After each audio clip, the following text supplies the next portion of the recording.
ما همیشه توی پیجمون شعارمون این بوده که من استراتژی ماشینکاری به شما یاد میدم، نه صرفا یه ماشینکاری ساده.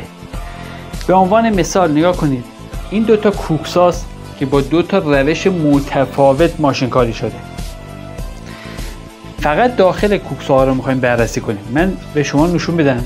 ببینید این با یک روش دیگه و با یه نرم افزار دیگه که حالا میگم که نرم افزارش اسمش چیه. ببینید داخل اینجا رو چه کنده کنده شده این رگه ها.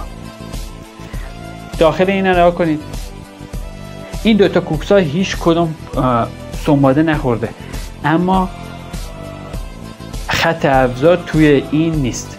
این استراتژی ماشینکاریه.